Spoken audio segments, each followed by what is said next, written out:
to Tech Talent Thursdays. We have a link on the chats, and while we wait for everyone to join us for about the next 3 minutes, please participate in the poll. Would appreciate getting to know you better.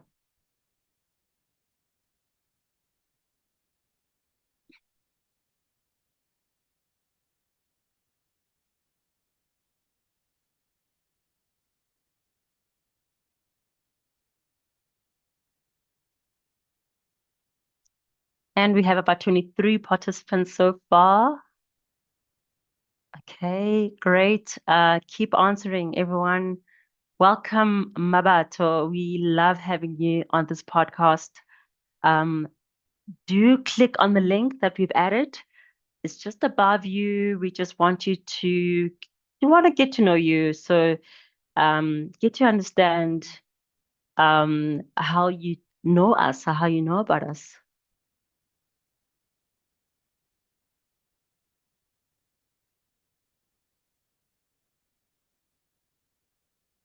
All right, I'm just going to give 1 more minute and then we can move on to the next bit after. You can't find the link. It's on the chat. So I'm going to enter it just so you have it. Just check the chats. Let me know if you can see it and answer the question.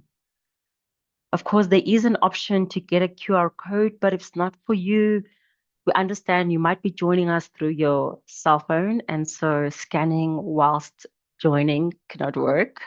That's why I provided a link using our chat.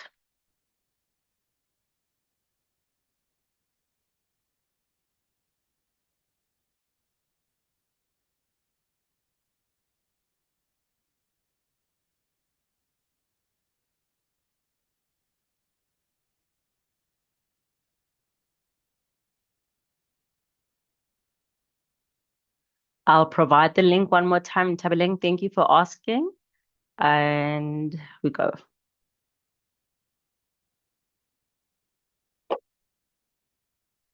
Great, everyone. Good morning, or rather afternoon. Look at me, I'm still in morning mode. And welcome to our very first Tech Talent Thursdays. If you are joining us today, you are literally a pioneer because you are one of the first individuals who are going to be part of the history of our Tech Talent Thursdays. And we're so pleased to have you on board. And of course, we hope that you find this session as useful and valuable as we plan for it to be. If for any reason you find that you've got ideas that you'd like to share with us so we can really make this fruitful for you, do let us know. We are here to serve you. Very proud to be here. My name is Tando Dubeni. I'm going to be your host for today. Again, if you haven't participated in our poll, please do so. I'm about to move on to the next chapter of the session. And you will find the poll on our chats. All right, let's get going.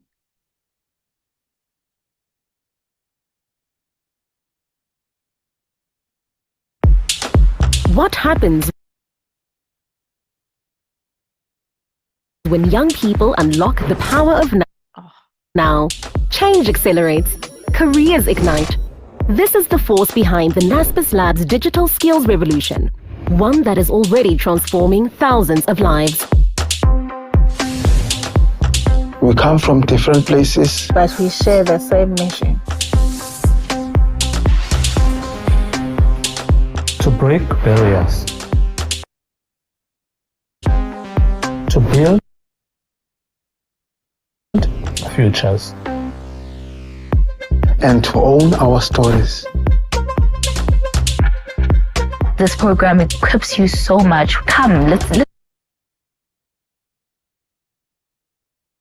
let's show you. Either career-wise or as an individual, there's always something to learn. It gives me more interest as a the programmer to change ideas into a real thing. I am a problem solver.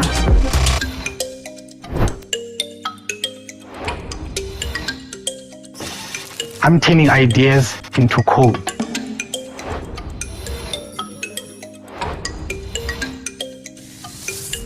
I am tomorrow, today. We are the graduates of Naspers Labs. The architects of change. And this is only the beginning. One skill learned today becomes a career launch tomorrow. This is the power of now, where thousands of young people don't just change their own lives, but the world around them. Naspers Labs, shaping the next generation of leaders.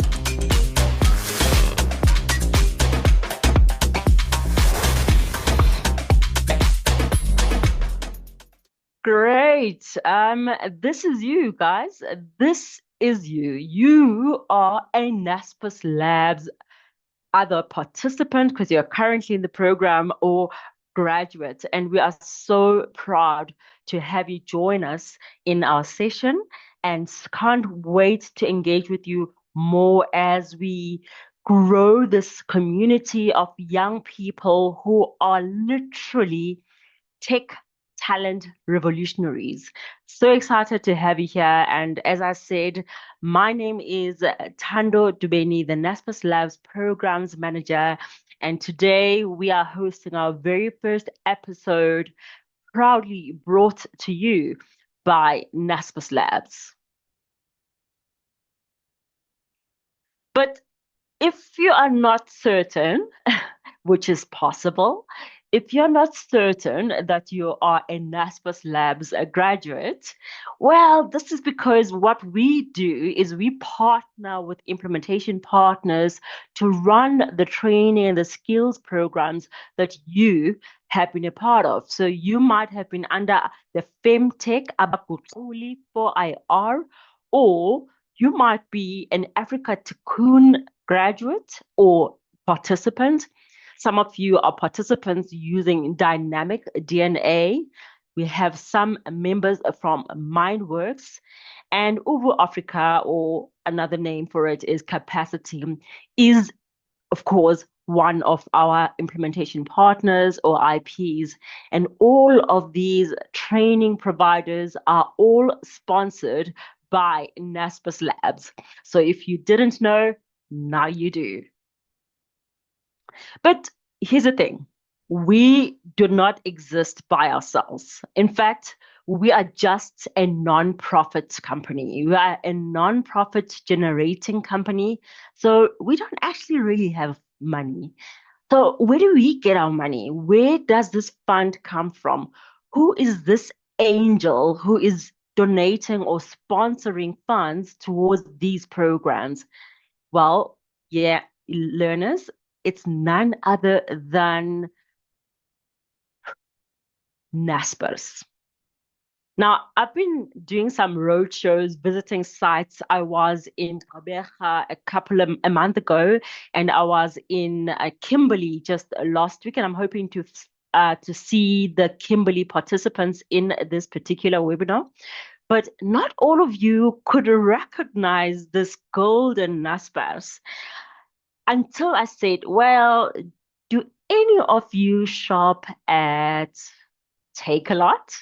And suddenly there were big eyes saying, yeah, of course, we know who Naspers is. So Naspers is actually the mother company of a number of internet companies, technology companies, such as our e-commerce Take-A-Lot. And I'm hoping you've got the Take-A-Lot app on your phone, or Mr. Delivery, Property 24, Media 24, Auto Trader, Udemy, OLX, PayU, Takeaway.com, iFood, and many other technology companies just managed and owned by Naspers Labs.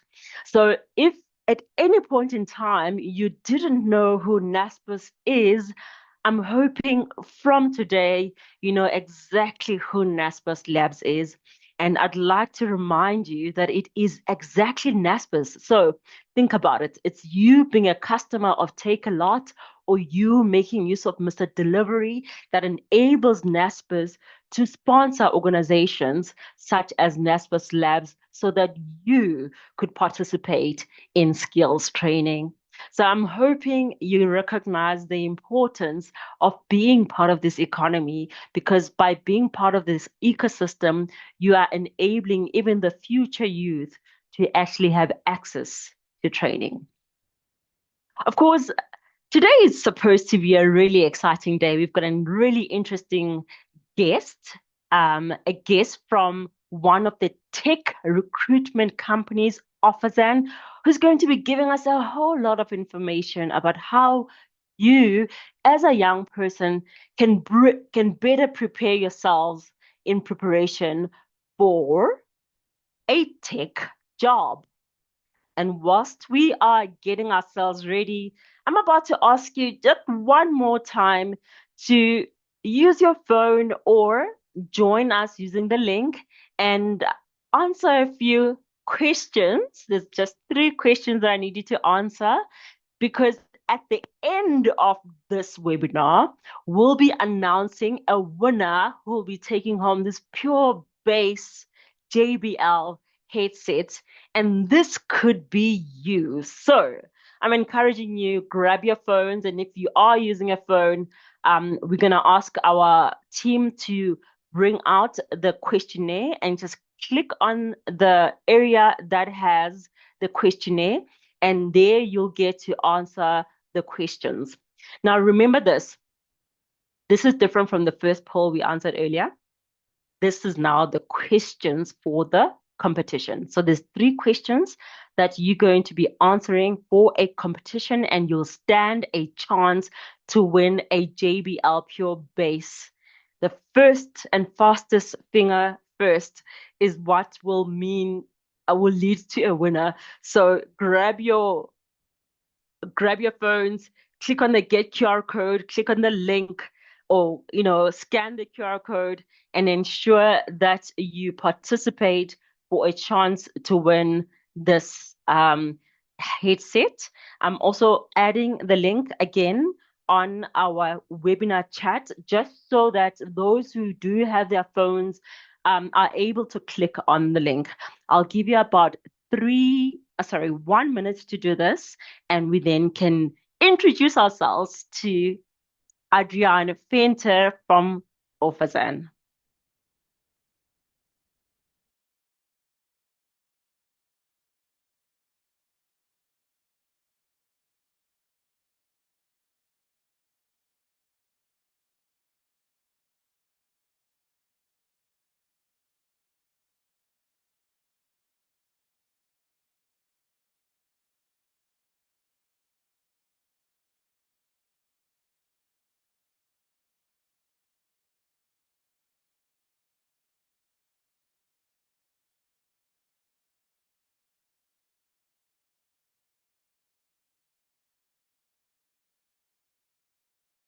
All right, I do see some participation here, guys. It's hot. Stand a chance to win yourself a JBL. We will actually deliver it to you. So it's quite important that the winner actually sticks around so we can get your delivery address. Please, make sure you don't leave the webinar without giving us your details, because we want to ensure that you get your prize delivered.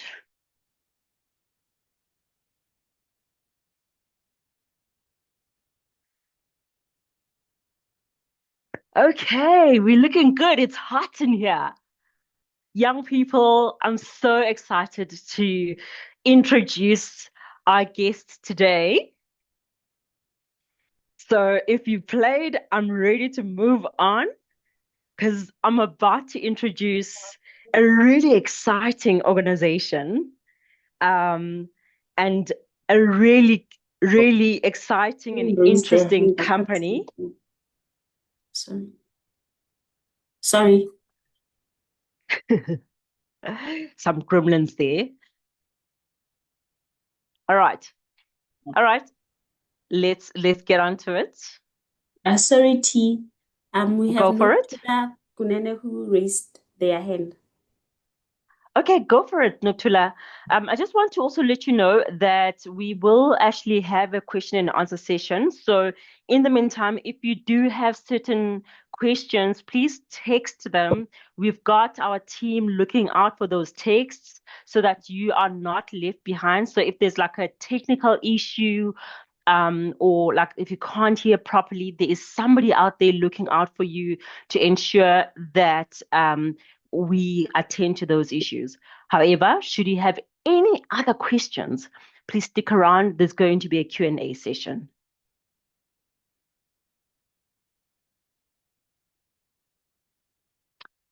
Great. All right, Adriaan, are you ready for us?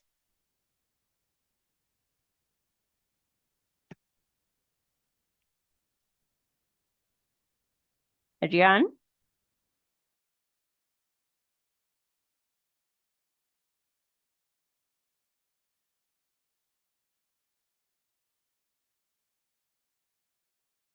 Adriaan, are you ready for us?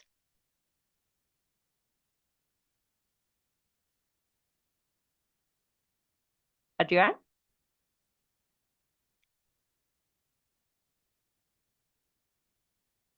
Okay, so whilst we wait for Adriaan to get ready, I am incredibly excited to be introducing to you our guest for today.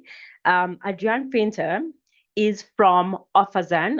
I don't know how many of you have actually heard of OfferZen, but I'm hoping that today you'll walk away feeling so empowered, so ready to engage with OfferZen. Adriaan is the Senior Operations Manager at OfferZen.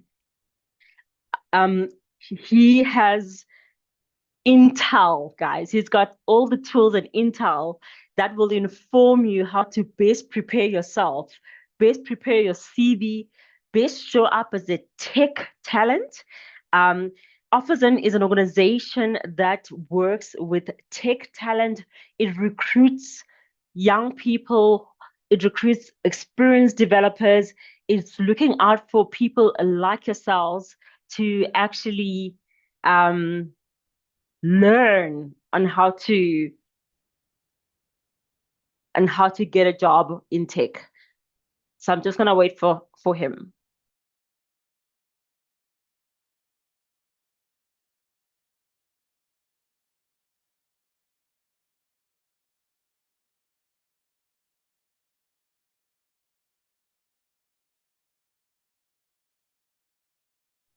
Hi, Adriaan, are you around?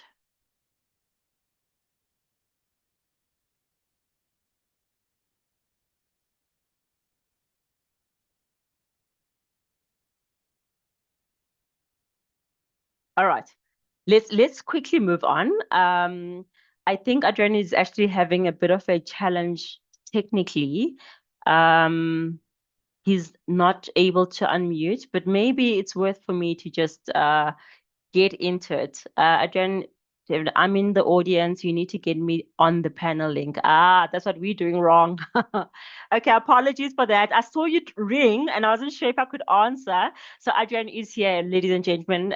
It's just us getting to make sure that he's on the panel. Do not worry about that. We'll get that sorted out. Renele, are we able to sort that out? Yes, I just need 1 minute. Not a problem. Whilst we are doing that, I am happy to start looking at questions that you might have had that I wasn't able to respond to while we were waiting. So one is saying, can you please get another chance to answer the quiz? I was on the last question. Tell me, Casey, are you referring to the poll or are you referring to the competition? Casey, you just asked for a quiz, okay? The competition, of course, of course. Let me see if I can get you the link. I can certainly do that for you. That's the poll. Ma'am, my boss lady, Renele, are we able to run the competition again, please? while we wait for Adriaan to get set up? And Caesar wants both. So Caesar wants the poll. So you know what, Caesar, what we're going to do, we're going to answer the poll again a little bit later. Let's start with the competition. I'm going to go back to that scan in the meantime so that you can check it out and see if that's going to help you. Are you able to scan, Caesar and Casey?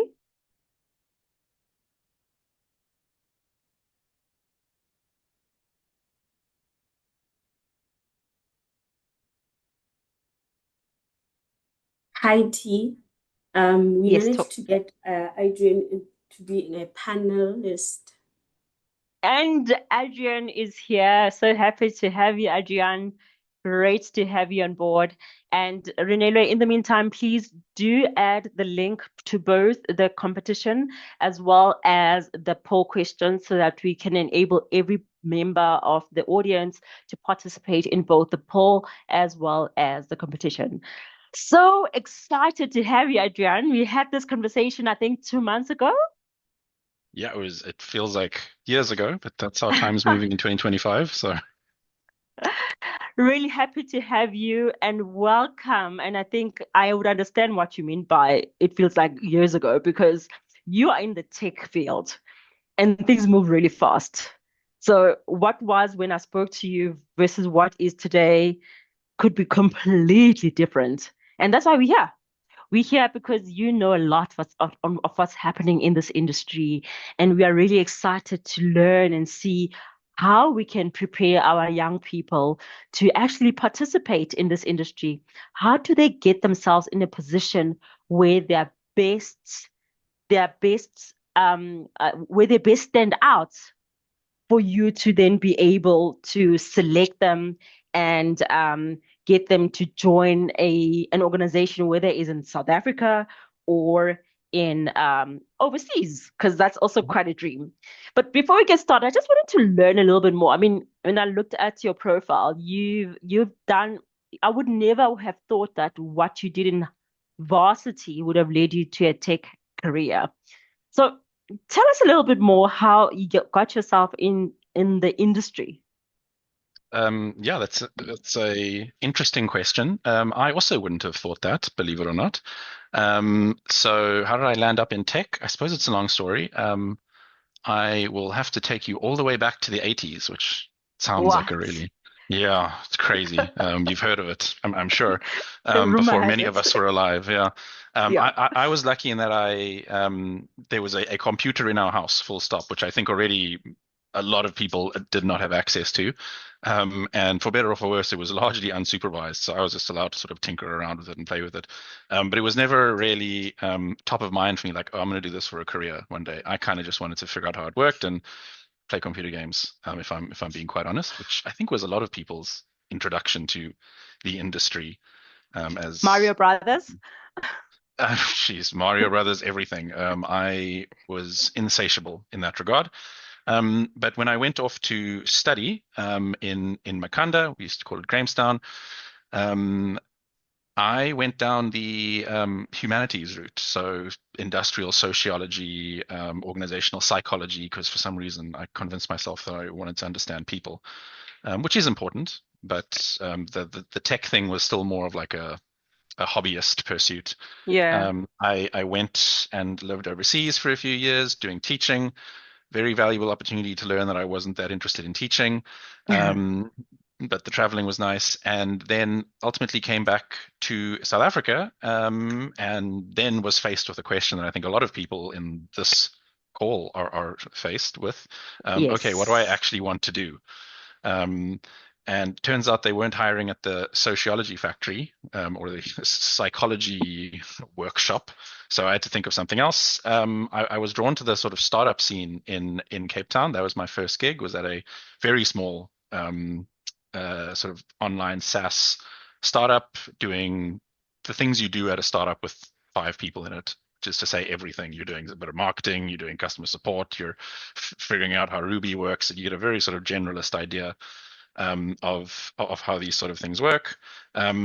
Then, for whatever reason, I ended up in recruitment, because I thought, well, I've got that sort of psychology background, org psych, Sure. the humanities, HR, people ops, those things. Like, this is a perfect fit. This was around 2015-ish. And I spent about a year doing tech recruitment, and I realized that this industry is pretty fundamentally broken. If anybody, there are good tech recruiters out there. Okay. Yeah. They are there, but they have a very bad rap as an industry. Unfortunately, the reputation isn't great. And I didn't really like it either, because the sort of baseline of the industry is very sort of old fashioned. It's just like, look at C, match keyword. Half the people who are doing tech recruitment didn't really have a good understanding of tech, which my understanding seemed to surpass a lot of my peers just from being casually interested in technology. So if I had to diagnose what the issue there was, I think a lot of the tech recruiters at the time, maybe it's changed now, weren't that interested in tech, but it was just a sort of a bit of a tick box exercise. Sure. It's like I was getting a bit disillusioned with that, and then I came across OfferZen, which was kind of a sort of merging of these two worlds, where it's like, okay, there's a bit of like people, HR, tech kind of thing, but there's also software engineering, and the likes. And yeah, I mean, I joined OfferZen around 2016, when it was very small. It is less small now. Yeah. But yeah, that's the high level, I think, of how we ended up here. I believe that's OfferZen is 10 years old now, right? Yes, this year. Happy birthday a whole to decade. OfferZen, 10 Happy years. birthday to OfferZen. That's amazing. Thank you. So I'm hearing you say you've experienced the evolution, I'm assuming then, of tech, in the sense of tech recruitment. And then you find yourself in OfferZen, and clearly something is different about OfferZen. I'd like to know what is different, and as a young person, why would I rather go to OfferZen as a place for my talents to be seen? Right. Yeah, good question. I mean, the thing that it says on our website is that it's a service made for developers by developers, and that is true. I do think that should almost be like what that implies is that the people trying to help you find a job understand the job that you're trying to find. That should be implied, and that should be a baseline expectation. But I think the reason why people, especially devs and people in tech, gravitate towards OfferZen is because it is demonstrably true, and you can see evidence of this when you are talking and working with somebody at OfferZen to find a tech job. And like I said before, the unfortunate reality is, for a lot of tech recruiters in the past, again, might have changed now, and tech recruitment is an enormous industry, so I don't want to paint everybody with the same brush, but it is unfortunately quite easy to find yourself being represented in your career by somebody who doesn't actually have much of an understanding, or sometimes even that much of an interest in tech, which, again, like we said, should be the baseline. So I'd say that is the sort of like table stakes for what I think you should expect in terms of a career partner in tech, and I think that's what we provide. Over and above that, I think it's just been a massive investment and engagement with the community. Like OfferZen has been sponsoring, I'd say, 80% of all serious tech meetups for the last 10 years. Oh, wow. If you go to any gathering of software engineers, you will find a minimum of 5 to 10 OfferZen t-shirts, because I think over the last 10 years, the last time I checked, which was admittedly over 2 years ago, we'd given away about 50,000 t-shirts. And that's only one of the sort of things that we engage with the community on. But people like the designs, people like, I think, being part of like a broader community. So I think it's more of that sort of, I think the high level is just we're integrated into the community, we're part of the community, we are the community, and I think that's why people like it. Great. I'm actually then interested, and perhaps this will be value adding to the team and the audience that's here, Adriaan, is how important is it, or rather, let me ask this. What does OfferZen do exactly? Like, if I'm a young person who doesn't fully understand the world and how it works, and there's this company called OfferZen, and the company says it's a tech talent placer. So companies are coming to ask for talent. Talent is coming to share their talent so that they be presented. Could you give us a more simplistic understanding of what an organization like OfferZen does and what it means for me as a young person in tech talent? Totally. I'll start with the absolute most simple explanation I can give. If anybody has used Tinder before, I haven't because it's a bit before my time, but it is Tinder for software engineers, basically. Oh, Okay, so matchmaker. yeah, but with less dating and more getting a salary. If that was the 1 out of 10 explanation I would give. If we go towards the 2, 3, 4, 5 levels of detail, you can think of it as a marketplace. That's the number one word you need to keep in mind here is marketplace. The reason why I say that's an important word to apply here is because it implies two sides, right? So we work with both candidates and companies. So on one side, we've got companies who come to OfferZen and say, hey, I have a dev role that needs to be filled. We say, that's good. Let's have a look, see if you're a legit company. And if they are, we invite them to create their own profile. So companies create a profile that they can then use to log in and they browse a candidate list. Okay, now who is on these candidate lists? Well, that's the other side of the marketplace. So on that side, we've got candidates who come to OfferZen and say, hey, I've heard you guys are cool. Will you help me find a job? And we say, almost certainly. Let's have a look at what your CV looks like.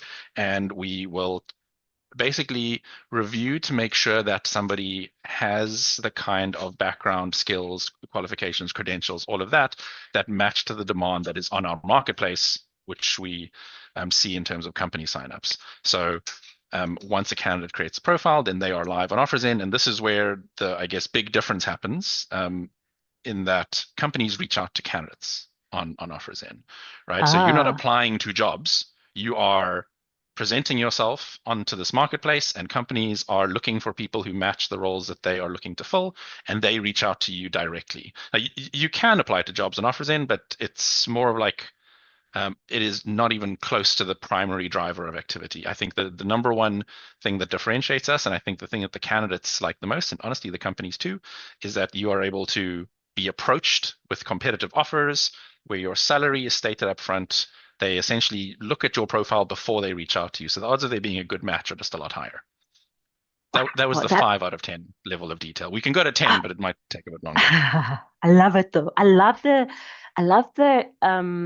use of marketplace as the explanation, because what you're essentially saying is it's a place where I, as a tech talent, can showcase my skills and be so good that any company that's looking for my particular skill can spot me and grab me from it. It's like literally going to Takealot and getting what you want on Takealot. Yes. Imagine you are a very smart toaster and companies are trying to buy you. Yeah, that's amazing. And what I also appreciate with what you're saying is how you as a talent, as a tech talent, are aware already of what a company is offering. So and there's opportunity of being seen by more than one buyer, if we want to call a marketplace, by more than one employer, and that makes me competitive if I'm really good at what I'm doing. Yeah, exactly. We often joke that it's kind of like selling staplers. If the staplers were sentient and could have opinions and disagree with things. So it's fun, but matching the marketplace presents its own set of challenges because you have to balance both sides. Of course, because there's that demand and then there's the supply. Now, if I am going to be a tech talent listed on OfferZen, right? How do I stand out? So what do you find? What is the trend? Like, what is your finding in terms of, firstly, the kind of talent that's in demand by employers, and also how does one stick out? So if, for example, they're looking for a C# software engineer, there's a whole lot of us. How do I stick out?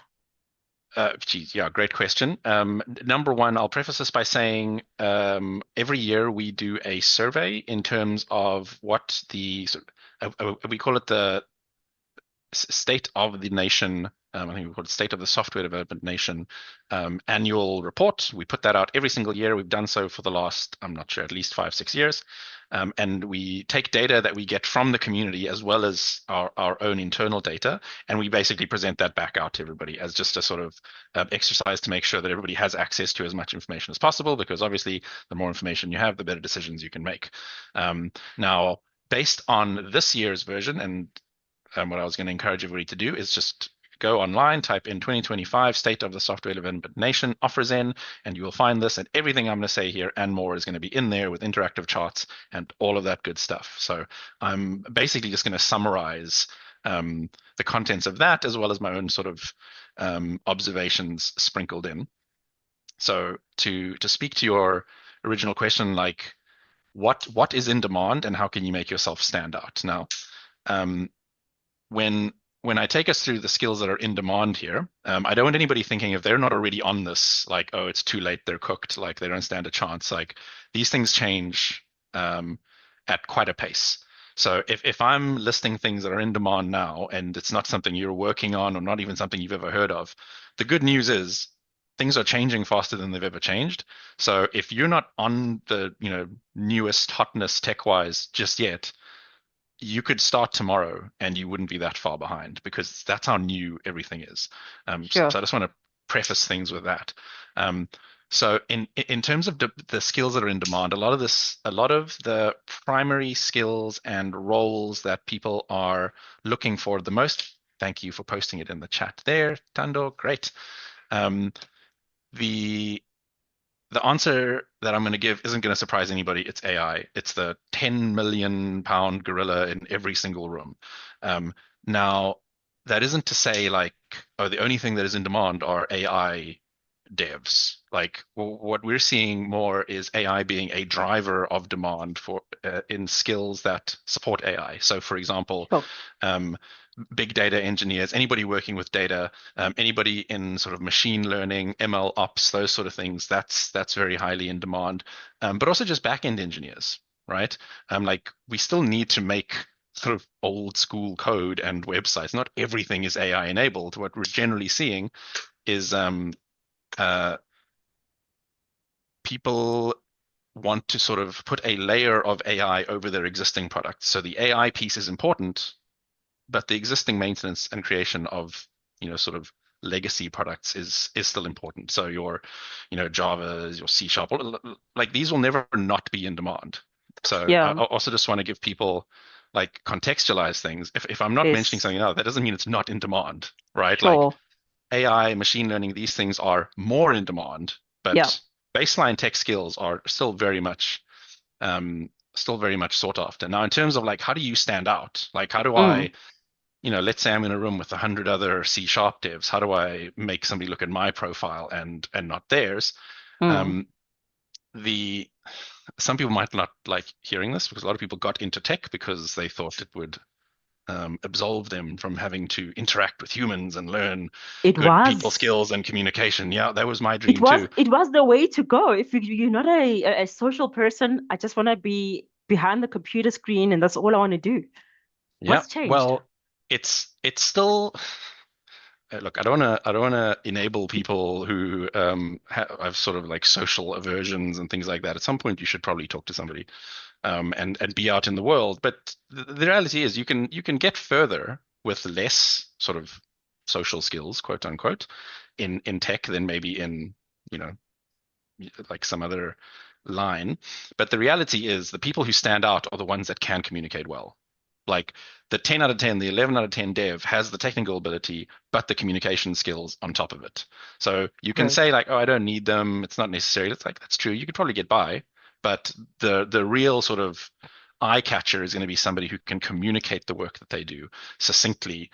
And, they can clearly position how their code and their ability to code and build a product adds value to a business. That's the real icing on the cake. If you can't do that, it's not the end of the world, but I would strongly recommend anybody who's thinking like being a dev means I don't have to talk to people, to potentially reevaluate how committed they are to that position. Yeah. Yeah, and that's usually a tough one, especially if your nature is, socially averse, to get you there. And to the audience, we will work on a webinar on how we can get that going as well. But then I wanted to say to Adriaan, in addition to that, then, so we are clearly communicating and we are showing how much value we can add with our tech skills. But whilst my profile is on OfferZen, I'm not yet communicating verbally, at least. Are you saying that there's more that I need to do on the platform itself that kind of helps me stand out in terms of how I communicate? So I'm sure we'll touch on this later. Yeah. Without getting too philosophical, at the end of the day, a lot of recruitment focuses on like, what does your CV look like, right? Okay. Because that's like a document that you have in front of you. It's a thing, right? You can channel all of your job search vibes and energy into this one thing. So it's very tempting to think that this is the only thing that matters. Sure. And whenever people talk about whether if they're hiring or if they're on the job search, that tends to be the sort of locus of the discussion is CV this, CV that. But it is important to remember that the CV is just an abstraction. The CV is a representation of who you are, right? It is just text on a page. So now, having said that, how do I make my text on a page essentially like an advert for me as a human? But I'm saying all this to sort of illustrate that the goal isn't to have a good CV. The goal is to have a conversation with somebody. So your CV should be tailored towards that, right? So now, cool. Let's say I'm on the job market. I want to appeal to as many companies as possible. Now that I've established my sort of submission, which is have as many conversations with hiring companies as possible, how do I do that? Which I think is a more specific goal than how do I get a job? Because ultimately, attaining any goal is just about breaking it down into increasingly smaller sub goals and then doing those. So cool. Like, how do I make a hiring manager look at my CV and want to talk to me? Cool. Now let's get into the mind. Okay, let us infiltrate the mind of a hiring manager. What do they want? Okay, number one, above anything else, the hiring manager doesn't want to interview a million people. The good hiring manager wants to interview as many people as they have to interview in order to fill the role. Now, how do I decide which people I'm going to interview? Well, I want to interview the people on one hand that just sort of catch my eye, right? So there's a minimum level of skills alignment that I need to see before I even consider somebody. But that's lower than a lot of people think. It's not like on average, people seem to think you need to tick every single box on a job requirement before somebody will even consider you. I would say that is only very junior, inexperienced, or potentially even ineffective hiring managers are going to approach hiring like that.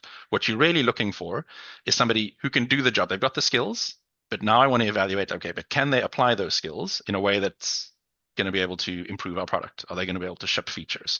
Okay, now something that many people throughout history have said is a good predictor of whether somebody can do something is whether they have done it before. Right? Okay, so how do you know somebody can drive a car? Well, I'll feel a lot better if I've seen them drive a car at least once, or at least maybe I've got a video of them driving a car, a photograph. I don't know. But I don't want to get into a car with somebody and have them turn around to me and say, by the way, this is my first time ever driving. I'm sure we'll be fine. So as a hiring manager, you're essentially looking for some kind of portfolio, which is just essentially evidence, some kind of evidence that I have done this thing before. And it is your then goal as a job seeker, as a owner of a CV, to think to yourself, okay, how can I make sure my CV is communicating that I have at least shipped something? Because the difference between shipping something and shipping nothing is enormous. People grossly underestimate, in my view, the difference between like saying I could hypothetically do this because I studied it versus maybe I haven't studied it, but I've tried to do it, and this is what I came up with. Whether it's perfect or not, I did a thing. And I think that is more the direction that I think people should be thinking in. What's good enough for shipping? And is it clear for everyone in the audience what shipping means? Like a product that's ready to be used. That's what you're saying, right? What's good enough? So what is good enough? Anything. Okay. The number one mistake people think in terms of shipping anything, doing anything, like producing anything, is like it's not good enough yet. I'm gonna sit on this one a while longer. You're right. I'm gonna let it cook, because what happens then is you let it cook and you let it cook, and then something else catches your attention. Because you're pursuing perfection. Yes, perfection is the enemy of good, as they Progress. say. Yes. Of progress. It is basically the enemy of getting anything done ever. So if you're thinking like, how good does my portfolio need to be? How good does an example of my code need to be? My response would be not that good. It does not matter that Yeah. much. If you can ship something that is amazing, like, and flawless, that's great. But in general, what I'm looking for is that you had the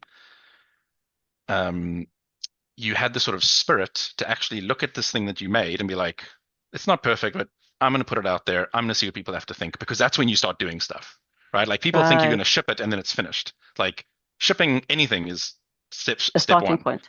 You Yes. only start working on it really seriously once you have shipped it, and once people start using it, and once users Feedback. are interacting with it and breaking it and you're getting feedback. Exactly. Like, the best thing that can happen is that you put a thing out there, good, bad, perfect, imperfect, and people are interacting with it, right? Because you think in your, it's easy to think that, oh, I've got it in my mind, it's ready, I'm just tweaking it, I'm ideating. You're not ideating, you're not doing anything, because nothing exists. It only exists in your mind. To you it exists, but not to anybody else. So it's not as useful as you think it is. So what I'm hearing here, audience, is that we need to be brave and bold and courageous enough to build, ship, deploy, because then you start interacting. And so that in itself is communication with other community members who might actually give you feedback and excite you to even, iterate on your product. That's actually really, really helpful. I want to find out from you, Adriaan. I'm not a developer. I have an understanding of ICT, but I'm not. But now there's vibe coding. Would that still make me attractive to an employer? I'll need to think about a diplomatic answer to this one. It's a very polarizing topic, right? So, and if I'm saying stuff that is counter to people's existing opinions or orthodoxies, please put it in the chat. Feel free to roast me. I think vibe coding is good. Okay, I think it is good in that it supports the thesis that you and I were developing just now, right? Like, just ship a thing. So now the way I would think about having AI write your code for you is that the floor, in terms of the difficulty floor of deploying any code full stop, has risen up to effectively zero, right? Like, you do not need to know how to code to ship some code. Like, crazy as it sounds, that used to be a barrier. You needed to know how to code before you could put code out into the world that worked. Now, you just need to have a sort of general sense of what you're trying to accomplish, and you can probably ship something that works. Now, the sort of counterpoint to all this is, because it is almost effortless to ship a thing that does something, the sort of bar, I think, has now also risen correspondingly. Like, if I'm a hiring manager, if 5 years ago I'm a hiring manager and I saw somebody who wrote a basic Python program, I can think like, okay, this person figured out a bit of Python. Now I see a basic Python program, I was like, this actually tells me nothing about this candidate's skill level. And there's ways to work around this. Like, you can ship something basic, but now the sort of onus of demonstrating ability falls on you now. By a means that aren't just shipping the code. So now we're talking about documenting how and why you built it. That becomes important, right? Like, not just shipping the code, because not everybody can ship code, right? But now if you can like articulate well why you made the thing you made, what problem it is designed to solve, now you've actually done something even better than what you could have done before. And that's, that's how I think about it. Now, do I think that you should go and vibe code a new banking app? I think having people who don't understand the craft of software engineering trying to make sort of business critical applications introduces significant risk. And I don't think we're there yet. And I would love to talk to somebody who does think that we are there. But that's not my belief. But overall, net, I think, like, seeing AI being like, this thing says it can help me write Python. Yeah, I'm going to do it. I think that's great. Yeah. So what I'm also then hearing you say is, it's probably best to still understand how to code And then because you understand code, when you then tell your Gen AI when you start vibe coding, you kind of know what it's meant to do. You know how to quality check it. You know how to troubleshoot it because you know how to code. All it's done is enhanced your ability to produce a bit faster. Correct. Like if you don't know how to, if let's say you don't know how to cook and somebody brings you a bad muffin, you don't know why this muffin is What's bad. wrong with it? You're just like, I just know it tastes bad. If you Yeah. don't know how to code and somebody brings you some code and shows you some code and it doesn't work, you don't understand why it doesn't work, right? Yeah. Or even worse, it looks like it works, but it doesn't. And you That don't is the even most realize dangerous that it scenario. doesn't. Ooh. And you don't know because you don't understand how to code. The robot just said it works and it doesn't seem to work, and now I don't understand. And that's the primary sort of, I think, danger of relying exclusively on AI to do your coding or teach you coding.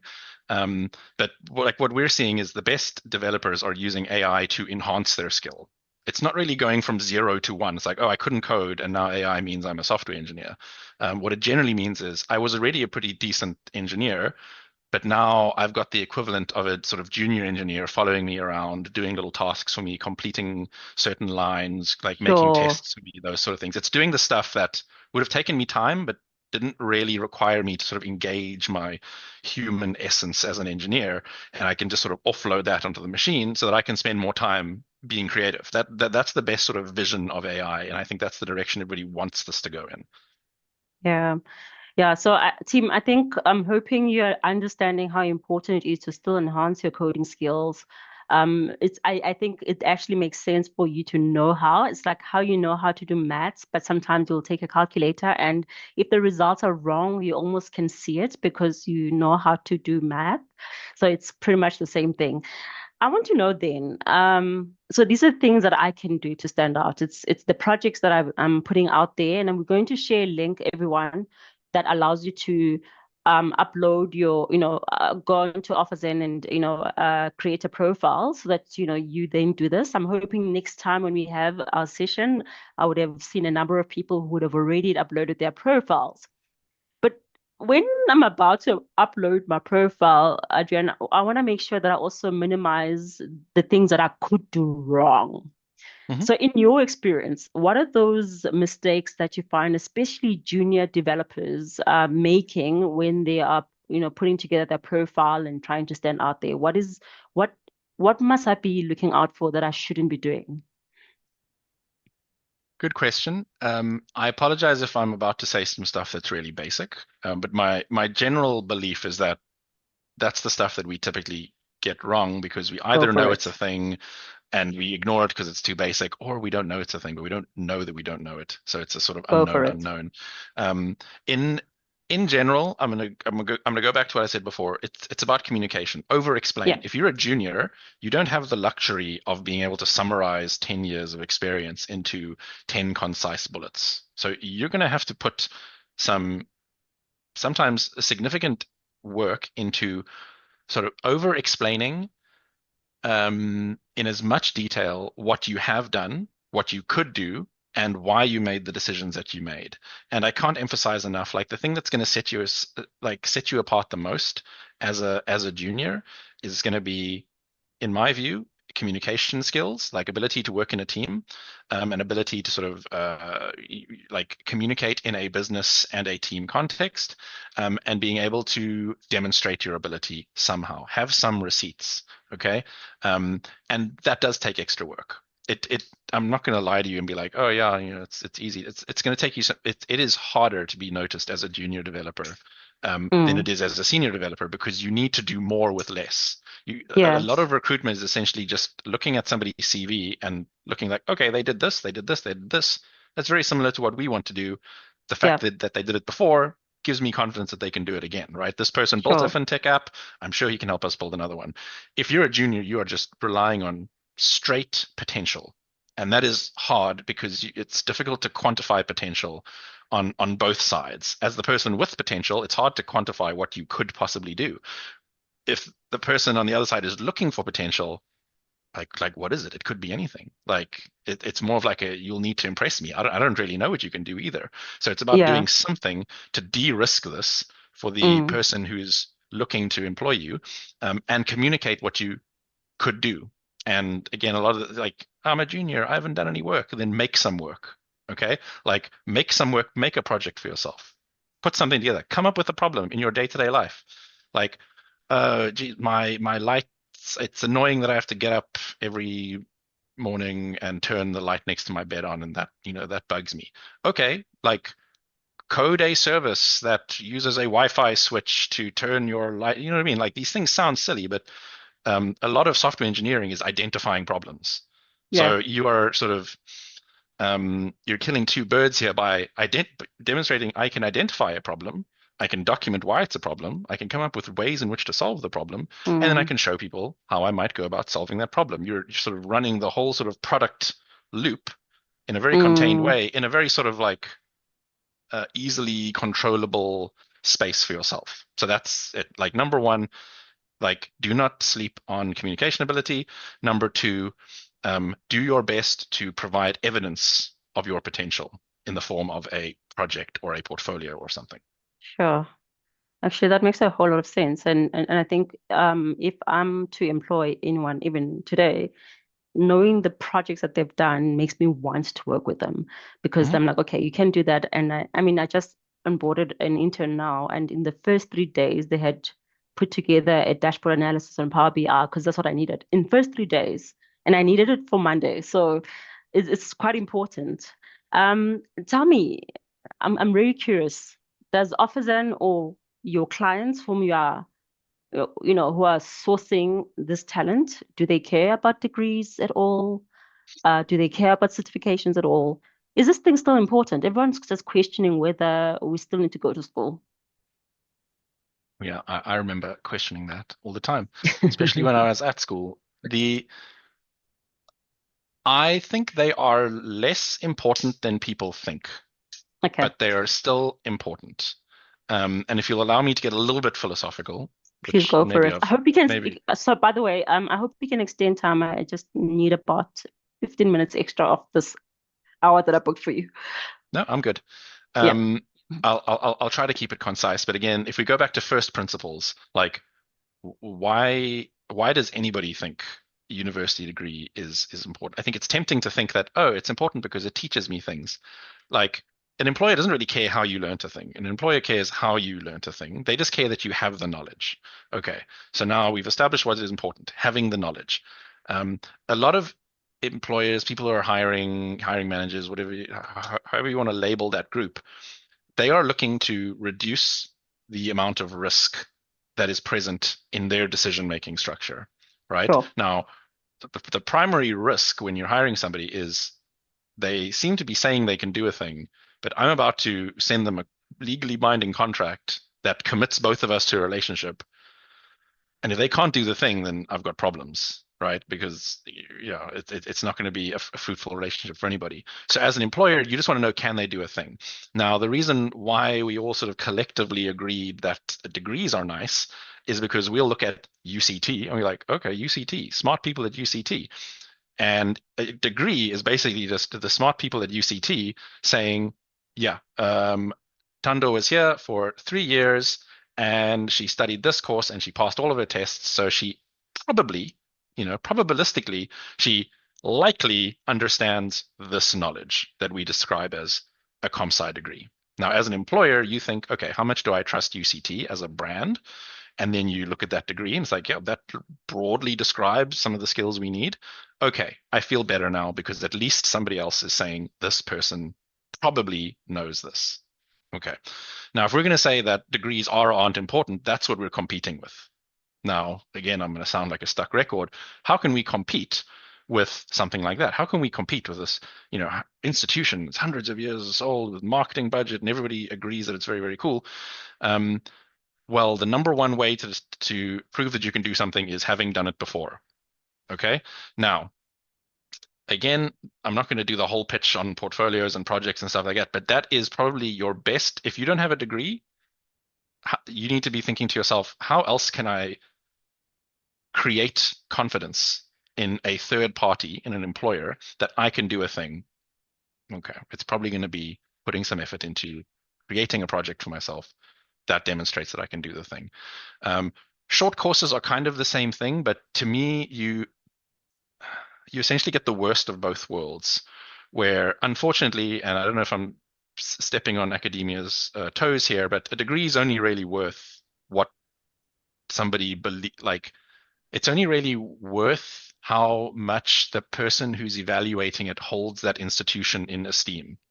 Okay, if it's some like degree, if it's a degree from a university you've never heard of, it doesn't actually impress me that much. So, and it sounds a bit like this is like oh, Nikes are better than Adidas or whatever, are better than whatever brand you've never heard of, right? It's like establishment in the marketplace. Now, a lot of short courses are often by these providers that nobody's ever really heard of. And if I'm an employer being like, okay, I need somebody who can build a fintech app. The fact that you've done a Udemy course made by some person somewhere in Eastern Europe who I've never heard of, and this was a little course that they made, and it could be good. But as like a risk-averse individual, I've got no reason to believe that it will be good. So the best outcome there is that the short course sort of pushes you towards building a portfolio. So now we're kind of just doing a portfolio with extra steps here. That's my maybe somewhat pessimistic view on it. The other like optimistic read is taking on short courses at least demonstrates that you have the initiative to identify that you should know more about a thing and to take it on in your own time. Like degrees sometimes fall into the trap where if you are privileged enough to have parents or the means or just access to higher education, unfortunately, higher education is often wasted on the majority of people who are in higher education. I probably count myself within that group where you're told just go get a degree. It's what you're supposed to do. But you're not doing it because you want to do it. You're just sort of there and you're along for the ride. And a lot of people sometimes partially or entirely just sort of throw away 80% of the learning that they could have achieved because to them it's a bit of like I'm just here because it's the thing I need to do. Compared to at least a short course, most short courses like this are somebody identifying a gap in their knowledge and they are taking steps towards addressing that gap. And that I think communicates something very different to a lot of degree holders who it's like, why did you get this degree? It's like, oh, you need a degree, right? It's like, no, you don't actually. So why did you get the degree? And a lot of people don't have a good answer to that question, unfortunately. Yeah. I once worked for a company called Sage, and at the time, the director shared something so important to me regarding school itself. He said to me that exactly that, well, it's neither here or there whether you've got your degree, but what I do find adds value in you having completed degree is reflection of character and discipline to start something and finish something. And so in that sense, that's the value that you use your degree for, even if nobody knows that institution. It's not so much what you've learned, it's your ability to reflect, your sense of discipline to start something and finish something. And then the second thing though, and this is what I'm hearing from you, and I feel like throughout the course of this conversation you've been saying is reflect the evidence of your skills through the products or projects that you deploy. So continuously showcase your ability, so much so that even if I didn't go to a UCT and I went to an unknown institution, but the skill set that I've gained is the skill that the employer is looking to hire. Yes. And that's what I need to learn to showcase better. All right. Can I comment on those 2 points, Sandra? No, like very briefly. On number one, I totally agree with you. I will also just say I believe very strongly that there are orders of magnitude more people with drive, grit, and commitment who never get the opportunity to have a degree. So unfortunately, it's not even that it was on the table. It's not like, oh, I don't have the grit for it, so I'm going to do something else. Like this, I know so many people who's like, I would have loved that opportunity. But I didn't get it. So I agree with what you're saying. That's also very important. Yeah. No, thank you, Adriaan. I think that's also important, guys, and I'm hoping you're hearing this, is that what I'm hearing, OfferZen is saying, there are some of you that may not have had the chance to go to a tertiary education. Again, we go back to that's why they're not going to just exclude you because you didn't go to a tertiary education. What they'll actually do is to look at what you can do. And how do you show what you can do is when you start uploading your different projects and reflecting the skills that you've gained from your own self-work. Some people are self-taught, or the capacity or the different IPs that you've been attending that have enabled you with the skills. Okay, the fundamental, yeah. sorry, the fundamental mismatch here, sorry, and this is important. Yes, yes.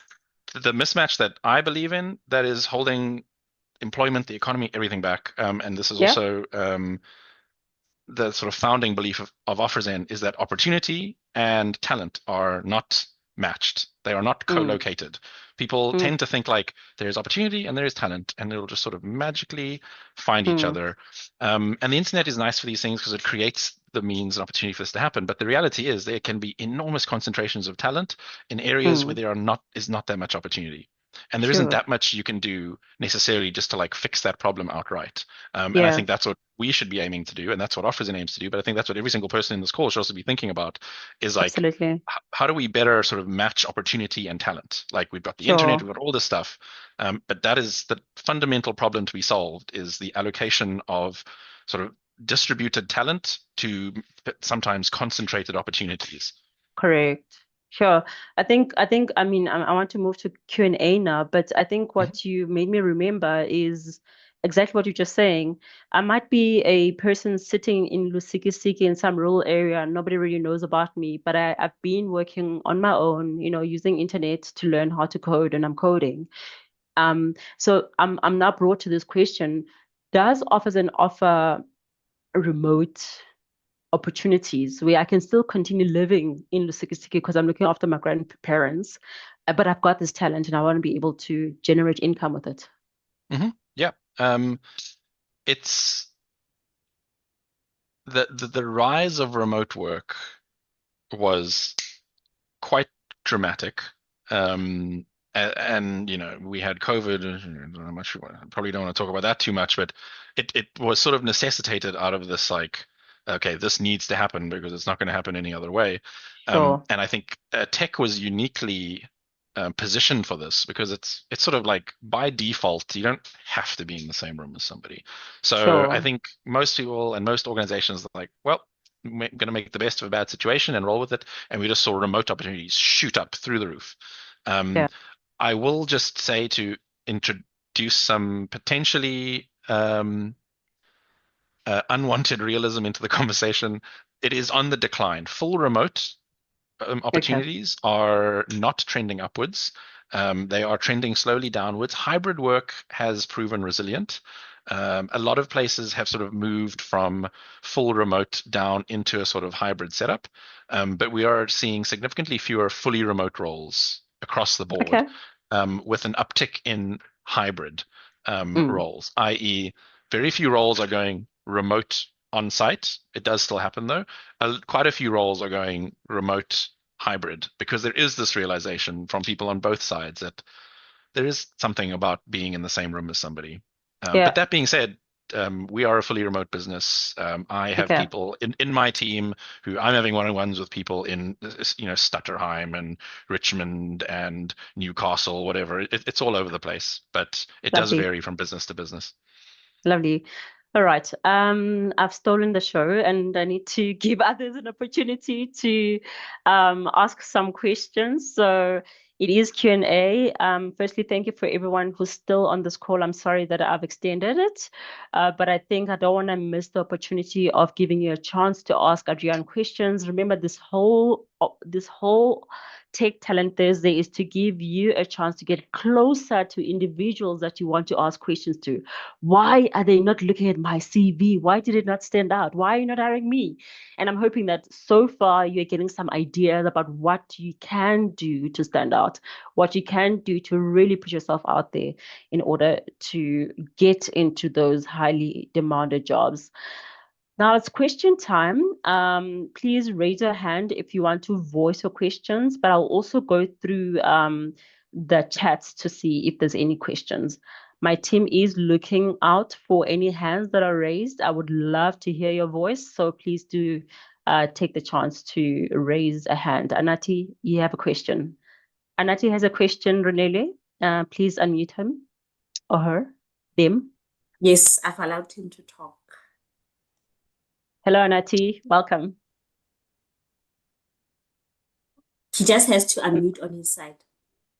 Unmute your side, please, Anati, and then you can ask us your question. All right. While Anati is trying to get the sound right, Mpumelelo has asked the question. Firstly, says thank you, Adriaan. It's an informative session. How do you see no-code tools reshaping traditional developer landscape over the next 5 years? Great question. This is a question that I think I would have expected to see 5 years ago. I remember no code being a thing, and this is going to disrupt everything. I think we were talking about vibe coding. This is the ultimate no code solution, right? Yeah. Like a no code solution used to mean I still need to have a fundamental understanding of how code is structured and how, sort of a product is built, because I'm just sort of connecting discrete sort of blocks of code and functionalities to one another.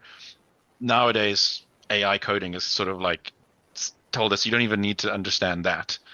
So I would say, I think the no code people who learned that sort of like people who learnt no code based solutions are probably very, very well equipped to take the most advantage out of AI coding tools, because you would have already developed the sort of muscle of how do I think about a problem, how do I structure it, and those sort of things, because that's often what holds somebody back in terms of actually shipping something from zero code knowledge, is you don't actually even know where to start. So I would say we're going to see a lot more people adopting this, hopefully. But if you're already in it and you've got something there skill-wise, I would say double down on this with AI. Awesome. Thank you, Adriaan. I think Sanilis has chosen to actually text their question. I'll stick to their question. Sunil is basically saying that, he's applied and, the response is that no one looking for someone with the experience level. Is it because perhaps they haven't included their projects in their application? Very possible. Without having the actual applications in front of me, I can give you some sort of generic answers. But again, if you want to email me, I put my address in the chat. I don't know if that was a bad idea, but feel free to contact me whenever. Good luck. The reality is that, like I said up front, there is a lot of matching that happens on our side in terms of demand to supply, right? So if you're let's assume you're like a junior dev, not that much experience, and out of all the sort of hundreds of companies and OfferZen, very few of them are looking for that skill set in particular. We will often err on the side of not getting somebody's profile live, because that is almost an equally bad experience, is to go live and get zero interest. It's like you're just like, what did I do wrong? If we can tell upfront that there is a very low likelihood in the current sort of market circumstances, which can vary sometimes week to week, then we're not going to push somebody to go through the effort of creating an OfferZen profile and putting them through our entire sort of workflow. And I know that doesn't feel great, but yeah, like the best I can say is there'll often be a sort of cooldown period attached to your application. If you haven't asked the people who curated your account, shout out Reese and Dina, if you haven't done so yet, I'd encourage you just to ask them, like, hey, this is maybe the second time I'm getting declined. Do you have any tips on what I could be doing differently? They're very open to that sort of thing, because ultimately it's in our best interest to have as many candidates as possible. But the last thing I'll say on the topic as well, unfortunately, junior devs can sometimes have it even harder, which we know shouldn't be a surprise to anybody here.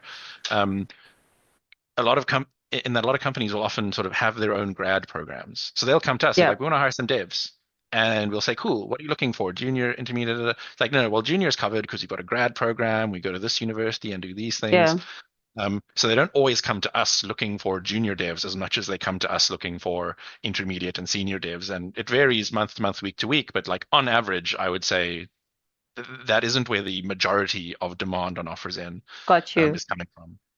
Yeah, this does happen, guys. But again, those projects, because you could find that the individual who's an intermediate is probably the same skill set as yours, but they're intermediate because they've seen their projects. So they've been labeled as intermediate, and you probably already have that same skill. So I would say, again, evidence of work would do for you. I'm going to take one more question. If any other questions that we don't get to answer now, I'm going to kindly ask my friend Adriaan to perhaps respond text-wise, and we're going to then respond to you guys when you get our post webinar email. The last question that I'm going to take is coming from, this is a long one, Kali. Okay, Mr. Head Start, let's find it. What is it? Do you want to speak? Head Start 10, do you want to speak? Because I wouldn't know which question. Do you want to copy paste it again?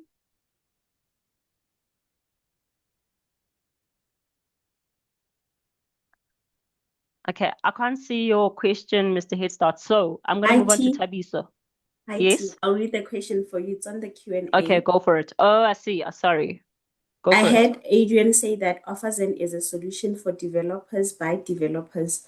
So does this mean that you guys cater specifically for devs, or I, as an aspirant cybersecurity professional, can also onboard on OfferZen and find support in endeavors to secure my employment?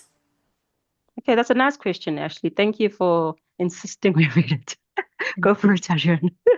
Sure. I think so. The shorthand that we often use is devs, but if you're picking up on the implication that it's not just devs, then you are correct, and maybe that's a bad shorthand to use.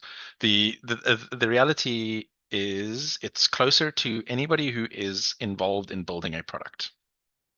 Okay, so this can be as anybody who's sort of like worked in or around, or knows somebody who's worked in a product team. It isn't just developers, right? So you've got people who write the code, you've got the UX UI designers, you've got sort of DevOps people who are managing CI/CD deployment, all of these things. It takes a lot of different skill sets to ship a product, and the goal of OfferZen is to be somewhere where those people can find work.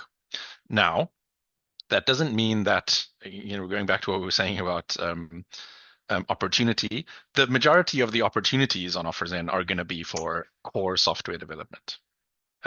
So the level of sort of applicants that we take for the sort of peripheral roles, and I mean peripheral only in the in terms of our core focus being engineering and supporting roles, it just means that we're going to have correspondingly fewer candidates on our platform in those roles. Like cybersecurity, for example, is a critical role. Okay, this is absolutely business critical, but you do not see a sort of mid, SME with a team of cybersecurity specialists. They're like the raw number of people being hired into those roles is significantly lower than in just like core software development. That does mean it's more specialized. It can often command a higher fee. It just means that we typically work with much fewer of those candidates. So it's not to say we never accept them, but we'll need to see clear sort of evidence of demand at the companies who are on OfferZen looking today, because we try to match this in real time. And if you've applied before with your cybersecurity background and been told there aren't any roles available at the moment, that's why. It's less of a reflection on you and more of a reflection on the demand at the companies who are hiring today on OfferZen. I hope that answers your question. Oh, thank you so much, Adriaan. I feel like we've had such a rich conversation today, and I'm sad that time just went by so fast, because I think every single word we've heard from you has been really, really valuable. So I'm really, really grateful that you could make it to our session. I'm actually so grateful that we had OfferZen here and that we are learning about OfferZen. For those who didn't know about OfferZen, please do visit their website. I did add a link on where you can go for engineer jobs. I'm going to do it again on the chats, just so you have it. And I'm looking forward to hearing or learning how many of you have actually started creating a profile and uploading some projects. Just remember, it is a marketplace. So what it allows you to do is actually showcase your work so that a potential employer can actually identify your talent and reach out to you and potentially work with you. But Adriaan, I'm really wanting to find out how can young people now that they've learned from you, what do you recommend that they do between now and perhaps the end of this month just to get their process going? Sure. So if anyone who's been listening could probably guess that I'm gonna pitch the portfolios one more time. Okay. Yes. So I think that philosophically you need to come to terms with the idea that you have agency. You are a human who has skills, capability, who can do stuff, and you need to act accordingly. So that means evaluating, where am I in my life? Where do I want to be? Paint that picture clearly for yourself. I'm only saying that, and maybe this was just more of a me thing, and you guys don't struggle with this. I just remember when I was younger, I was like, I don't know what I want to do. And if you don't know what you want to do, you've got no idea what the direction you should go in, so you cannot make any plans at all. So just number one, be clear on your goals. Okay, a bit airy-fairy, but a lot of people skip it. Number two, do things that progress you in that direction. Okay, doing things can be anything. Okay, it can be going on LinkedIn. Okay, create a job alert, do a thing, see what the roles are that are available, put a CV together. Okay, there are tools online that'll build your CVs for you. It used to take ages. It does not take long anymore. Build customized CVs. Go the extra mile. Okay, again, there's still high demand for tech skills, but it's not the same as it was 5 years ago.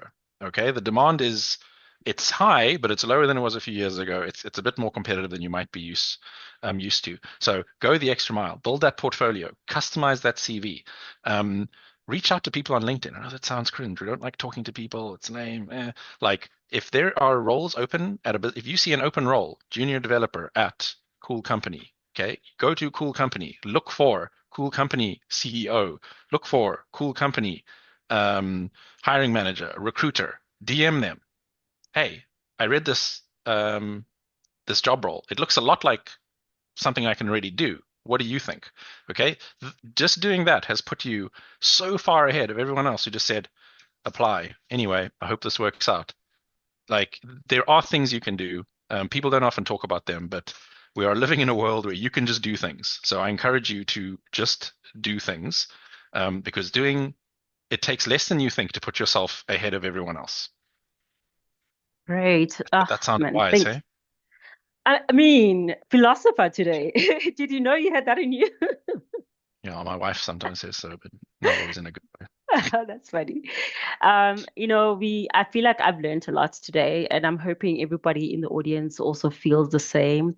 I think I'm gonna just summarize in three highlights that I found valuable today.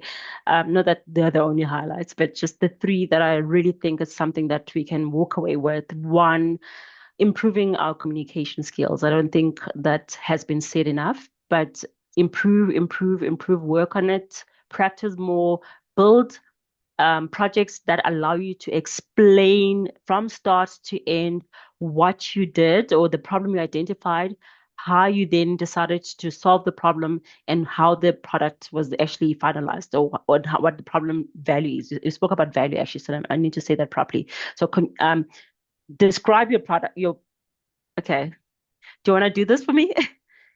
Describe the problem, and then clarify the steps of how you solve the problem, and then also specify the value it's adding now that you've solved the problem. Okay, there we go. Yes.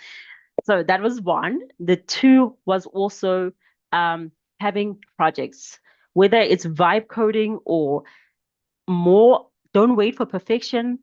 Code and deploy. Code, deploy, iterate, code, deploy, iterate. So that's going to give people evidence of the work and the skills that you have. And then, of course, three, what I'm learning is that AI is great So we can vibe code, but it's even better if you can actually code, because you then understand what your assistant coder AI is doing, and you are able to actually guide it the right way. We're good? 100%. Yep, Awesome. immaculate note-taking. Thank you so much, Adriaan. This has been such a fruitful and powerful conversation. I hope everybody enjoyed it and learned something. In fact, in my next webinar that's coming up on the 20th of November, I'll be looking out for those people who actually took the steps and went into OfferZen and started building projects. Time for our prize giving. So earlier on, we asked questions, and Renee, you can share with me what questions we asked everybody, and then I will display who the winner is. We've got a winner. Renee? Yes. So what were the questions that we asked?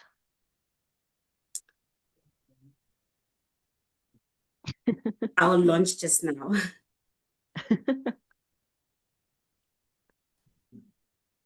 Okay, so the first question was, OfferZen helps candidates with mainly with, the options were online shopping, career opportunities and job placement, cooking tips, fitness training. The correct answer was job opportunities and job placement. Awesome. And the second question? The second question was, what is the primary goal of Naspers Labs? First option, building tech products for startups, youth development program that addresses unemployment through in-demand digital skills training, running a social media platform, investing in traditional media. The correct answer was number B, the youth development program. We had about 86 responses that were accurate. The third question was, why is adding projects or profile work important? The first option was, it shows your hobbies, it demonstrates real skills and results, it makes your profile look busy, it's optional, recruiters don't care. The correct answer is, it demonstrates real skills and results. Nice. And we have a winner. Hopefully you're still in the meeting. If you're not, unfortunately, we have to move on to the second one. And the winner is Tiani from Capacity. Tiani, are you around? Are you still around? Show us your face. Tiani is still around. We want to see you. Yes, Tiani Ngwana is around. Congratulations, Tiani. You become our very first winner of our JBL sound headset. We will be shipping this to you, so please do stick around because we're going to have to ask for your delivery address. Congratulations, and thank you everyone for participating. Of course, this is not the last time we have giveaways. We are going to be giving away right through our 8 series webinars, so please do join us. Again, congratulations, Tiani. Yes, we're still on. And of course, we are getting closer to the end. I'm so sad. I felt like this was so fruitful. Do save this date, everyone. We have our next episode on the 20th of November at exactly 1 o'clock. Perhaps the only thing I'm interested in to learn from you is, do you want this to be a bit longer? I think some sessions will need a little bit more time. I think Adriaan's session was actually very valuable, and I'm glad he could stay on a little bit longer. Thank you, Adriaan. But if you feel like you can stick around a little bit longer, let us know.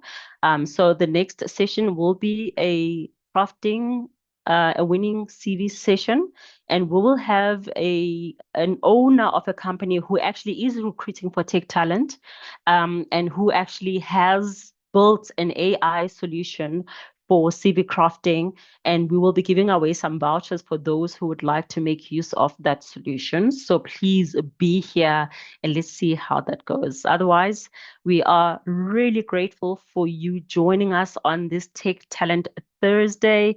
I hope you found it to be really valuable, and we will see you again on the 20th of November. Goodbye and God bless. We'll be sending out evaluations. So please complete those evaluations. They help us know what you want to know. And my commitment to you is to bring guests that you can ask questions to, right? So if you complete those evaluation forms, it helps us to know how we can best bring people whom you would like to talk to and learn from to better position yourself for a tech job or any other job for that matter. Adriaan, thank you so much for today. Really appreciate your time and the extra time that you've given us. I really loved having a conversation with you. I've personally learned a lot from this session. And although I'm not a coder, I'm starting to think I'm actually going to create a profile on OfferZen and see what I can produce that I can showcase on the OfferZen platform. That's good. It's been a pleasure to be here. Thanks for the opportunity to speak to everybody here today, Tando and team. Very cool event. Super engaged audience. I put my links in the chat. If anybody has any follow-up questions, I will do my best to respond to as many of them as I can. But it's been great, and good luck, everybody. Thank you very much, and God bless. Goodbye. Bye.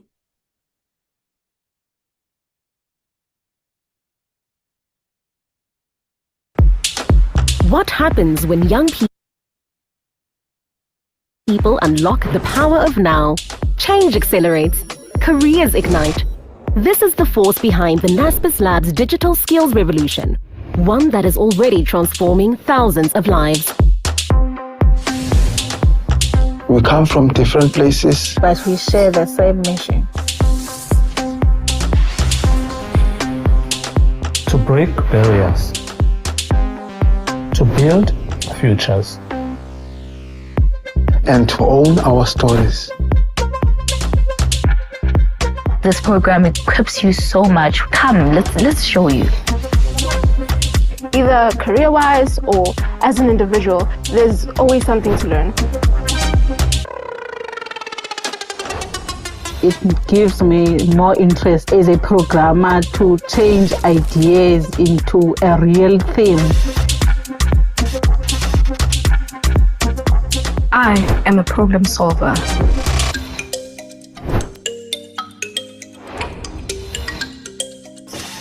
I'm turning ideas into code.